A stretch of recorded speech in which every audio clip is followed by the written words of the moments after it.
नए साल को लेकर देश खूब उत्साहित है।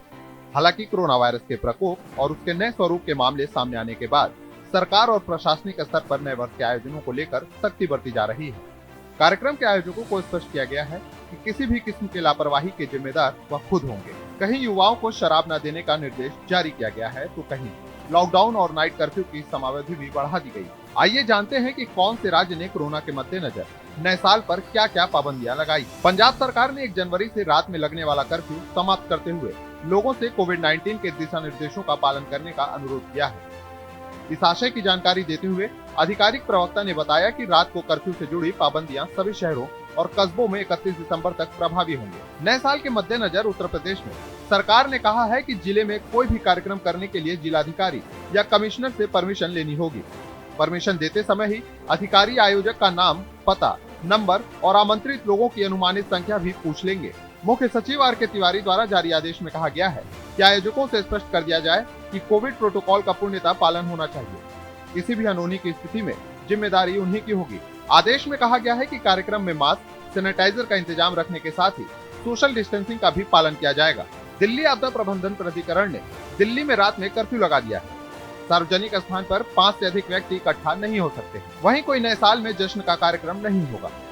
डीडीएमए ने कहा है कि सार्वजनिक स्थानों पर 31 दिसंबर के 11 बजे से 1 जनवरी की सुबह 6 बजे तक और 1 जनवरी के रात 11 बजे से 2 जनवरी के सुबह 6 बजे तक किसी भी सार्वजनिक बैठक या सभा की अनुमति नहीं दी जाएगी। महाराष्ट्र में नए साल का जश्न मनाने के लिए महाबलेश्वर और पंचगनी पहाड़ी पर्यटन केंद्रों पर लोगों के पहुंचने के बीच प्रशासन ने 31 दिसंबर की रात 10 बजे के बाद सभी कार्यक्रमों के आयोजन पर पाबंदी लगा दी है और धारा 144 लगाते हुए 4 से अधिक व्यक्तियों के एक जगह इकट्ठा होने पर रोक लगा दी है। नए साल के जश्न की उल्टी गिनती शुरू होने के बीच इंदौर जिला प्रशासन ने 21 साल से कम उम्र के लोगों को शराब बिक्री रोकने के कानूनी प्रावधान को सख्ती से लागू करने की तैयारी कर ली है।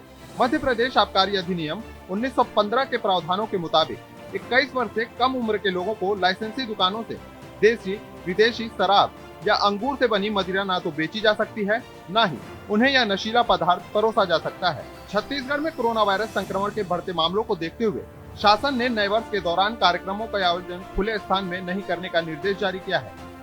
वरिष्ठ अधिकारियों ने बताया है कि कोरोना वायरस संक्रमण के बढ़ते मामलों को देखते हुए जिला प्रशासन ने नए वर्ष के स्वागत कार्यक्रम के लिए आवश्यक दिशा निर्देश जारी किए हैं।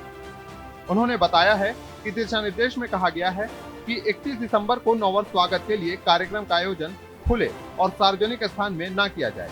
महाराष्ट्र के गृह मंत्री अनिल देशमुख ने बुधवार को कहा कि राज्य में होटल, रेस्टोरेंट, पब और बार 31 दिसंबर को रात 11 बजे तक खुले रहेंगे।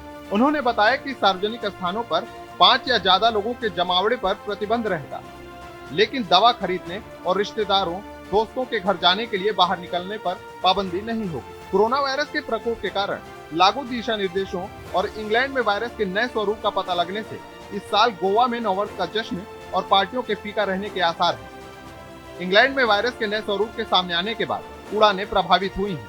वर्ष 2021 का स्वागत करने के लिए हजारों पर्यटक गोवा पहुंच चुके हैं, लेकिन उड़ानों पर रोक के कारण इस साल राज्य में विदेशी पर्यटकों की कमी महसूस की जाएगी। कोविड-19 महामारी की परिस्थितियों के मद्देनजर नववर्ष का जश्न मनाने के लिए भीड़ एकत्र होने से रोकने के वास्ते बेंगलुरु समेत पूरे कर्नाटक में सख्त उपाय लागू रहेंगे। कर्नाटक के गृह मंत्री बसवराज बोम्मई ने बुधवार को यह जानकारी दी। उन्होंने कहा कि राज्य एवं शहर के लिए जारी किए गए दिशा निर्देशों एवं प्रतिबंधों के संबंध में शहर के पुलिस उपायुक्त और राज्य के पुलिस महानिदेशक से बात की गई है। साथ ही इन्हें सख्ती से लागू करने का आदेश भी जारी किया गया है।